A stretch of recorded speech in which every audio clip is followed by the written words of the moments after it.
ఆఖరి విడత పంచాయతీ ఓట్ల లెక్కింపు మొదలైంది. ముందుగా వార్డు స్థానాలు, ఆ తర్వాత సర్పంచ్ స్థానాల ఓట్లని కౌంట్ చేస్తారు. లెక్కింపు తర్వాత ఉప సర్పంచ్ ఎన్నిక ఉంటుంది. ఉప సర్పంచ్ ఎన్నికకు సంబంధించి అధికారులు నోటిఫికేషన్ ఇస్తారు. పంచాయతీ కార్యాలయాలు లేదా పోలింగ్ కేంద్రాల శివారు ప్రాంతాల్లోని కార్యాలయాల్లో ఉప సర్పంచ్ ఎన్నికని నిర్వహిస్తారు. చేతులెత్తే పద్ధతిలో ఉప సర్పంచ్ని ఎన్నుకుంటారు.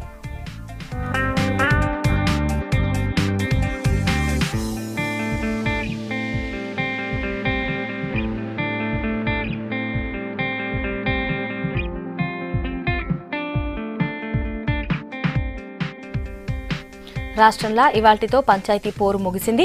3 విడతలుగా ఎన్నికలు జరిగాయి. ఇవాళ 3506 పంచాయతీల్లో ఎలక్షన్స్ జరిగాయి. రెండో విడతలో వాయిదా పడ్డ 3 గ్రామాల్లో కూడా రీపోలింగ్ జరిగింది. రిజర్వేషన్ల వివాదంతో జయశంకర్ భూపాలపల్లి జిల్లాలోని మంగపేట మండలంలో 25 గ్రామాల్లో ఎన్నికలు వాయిదా పడ్డాయి. 577 పంచాయతీలు ఏకగ్రీవమయ్యాయి. 3506 పంచాయతీలకు 11667 మంది పోటీ పడ్డారు. 27582 వార్డుల కోసం 73976 మంది అభ్యర్థులు బరిలోకి దిగారు. మధ్యాహ్నం 2 నుంచి లెక్కింపు మొదలవుతుంది. కౌంటింగ్ కోసం అధికారులు భారీ ఏర్పాట్లు చేశారు. ఈసారి 85 నుంచి 90% లోపు పోలింగ్ నమోదయ్యే అవకాశాలున్నాయి.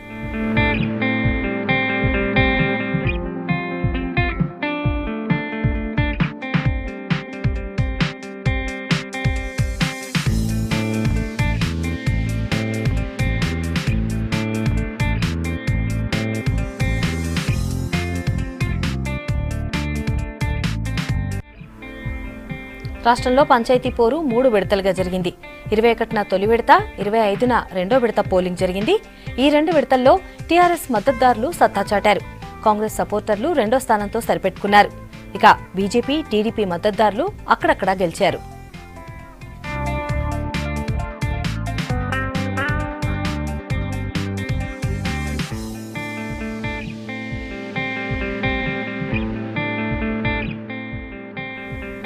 మొదటి విడతలో 4479 పంచాయతీలకు నోటిఫికేషన్ ఇచ్చింది రాష్ట్ర ఎన్నికల సంఘం. ఇందులో 778 పంచాయతీలు ఏకగ్రీవమయ్యాయి. ఇవి పోను 3701 స్థానాల్లో ఎన్నికలు జరిగాయి. ఇందులో టీఆర్ఎస్ మద్దతుదారులు 2796 పంచాయతీలు, కాంగ్రెస్ మద్దతుదారులు 958, ఇతరులు 695 స్థానాల్లో గెలిచారు. తొలి దశలో 86% పోలింగ్ నమోదైంది. యాదాద్రి జిల్లాలో అత్యధికంగా 95.32%, అత్యల్పంగా 78.47% పోలింగ్ రాజన్న సిరిసిల్ల జిల్లాలో నమోదైంది.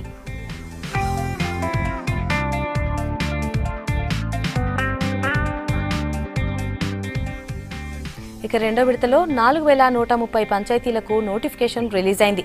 ఇందులో 788 పంచాయతీలు ఏకగ్రీవమయ్యాయి. 3330 పంచాయతీలకు ఎన్నికలు జరిగాయి. టీఆర్ఎస్ మద్దతుదారులు 2633 పంచాయతీలు, కాంగ్రెస్ 832, ఇతరులు 653 స్థానాల్లో గెలిచారు. రెండో విడతలో యాదాద్రి జిల్లాలో అత్యధికంగా 93.71% పోలింగ్ నమోదైంది.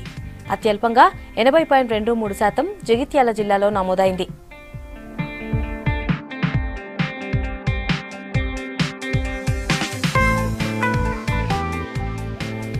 మూడో విడత పంచాయతీ ఎన్నికల కౌంటింగ్ జరుగుతోంది. కాసేపట్లో ఫలితాలు రానున్నాయి. కౌంటింగ్ కేంద్రాల దగ్గర భారీ సెక్యూరిటీ ఏర్పాటు చేశారు. దీనికి సంబంధించి మెదక్ నుంచి శ్రీధర్ మరిన్ని వివరాలు అందిస్తారు. శ్రీధర్, చెప్పండి, ఎంతసేపట్లో ఫలితాలు రానున్నాయి? మూడో విడత జిల్లాలో ఎన్ని పంచాయతీల్లో పోలింగ్ జరిగింది?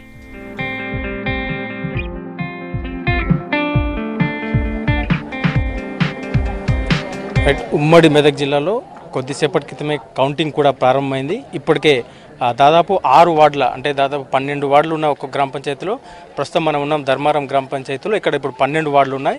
ఇప్పటికే 6 వార్డుల రిజల్ట్స్ కూడా వచ్చాయి. మొత్తం అంటే ఎవరైతే ఆ వార్డు మెంబర్లను గెలిచారో అక్కడే రిటర్నింగ్ అక్కడ ఆర్ఓ కావచ్చు, వాళ్ళంతా వారికి కంగ్రాచులేట్ చెప్తున్నటువంటి పరిస్థితి ఉంది. మొత్తం మిగతా అంటే మొత్తం ఇంకా కౌంటింగ్ జరుగుతూ ఉంది. ఎక్కడే సర్పంచ్ అంటే మెంబర్ల తర్వాతనే ఈ గ్రామంలో 12 వార్డులు ఉన్నాయి. దాని తర్వాత ఈ 12 వార్డుల లెక్కింపు తర్వాత సర్పంచ్ ఎన్నికకు సర్పంచ్ ఓట్లను లెక్కించనున్నారు. మొత్తం ఉమ్మడి జిల్లా వ్యాప్తంగా కూడా ఈరోజు సంగారెడ్డి జిల్లాలో జైరాబాద్ డివిజన్లో ఎన్నికలు జరుగుతున్నాయి. ఇటు మెదక్ జిల్లాలో తీసుకుంటే రామంపేట, తూప్రాన్ ప్రాంతాల్లో ఎన్నికలు జరుగుతున్నాయి. ఇటు సిద్దిపేట జిల్లాలో హుస్నాబాద్ ఏరియాలో ఎన్నికలు జరుగుతున్నాయి. మొత్తంగా దాదాపు ఈ ఏకగ్రీవంగా మిగిలిన అన్ని గ్రామ పంచాయతీలకు ఈరోజు ఉదయం పూట 7 గంటల నుంచి 1 గంట వరకు కౌంటింగ్ సజావుగా జరిగింది. ఓటింగ్ సజావుగా సాగింది. ఇప్పుడు కౌంటింగ్ కూడా దాదాపు ప్రారంభమైంది. మరికొద్ది సేపట్లో పూర్తిగా వార్డు మెంబర్ల ఓట్ల లెక్కింపు కూడా పూర్తి కానుంది. దాని తర్వాత సర్పంచ్ ఓట్ల లెక్కింపు జరగనుంది. ఆ సర్పంచ్ ఓట్ల లెక్కింపు తర్వాత రిజల్ట్స్ అనౌన్స్ చేస్తున్నారు. అంటే చిన్న గ్రామ పంచాయతీలు ఇప్పుడే రిజల్ట్స్ రావడం కూడా ప్రారంభమైంది. అంటే మొదటి 2 విడతల్లో కూడా చాలా చోట్ల టీఆర్ఎస్ మద్దతుదారులు కావచ్చు, ఇండిపెండెంట్ అభ్యర్థులు కావచ్చు గెలిచినటువంటి పరిస్థితి ఉంది. ఈ నేపథ్యంలో ఇప్పటి వరకు వచ్చిన వార్డు మెంబర్ పరిస్థితి కూడా అట్లా ఉంది. సంబంధించిన ప్యానల్ ఉన్నాయి, వారికి ఎక్కువగా గెలుపు కనిపిస్తున్నటువంటి పరిస్థితి. మొత్తం ఉమ్మడి జిల్లా వ్యాప్తంగా కూడా అంటే ఈ కౌంటింగ్ మంది చిన్న గ్రామ పంచాయతీలు సర్పంచ్ ఓట్ల లెక్కింపు కూడా జరుగుతున్నటువంటి పరిస్థితి ఉంది. ఈరోజు అంటే ఈ ఉప సర్పంచ్ ఎన్నిక కూడా అంటే సర్పంచ్ ఓట్ల లెక్కింపు తర్వాత ఉప సర్పంచ్ సంబంధించినటువంటి లెక్కింపు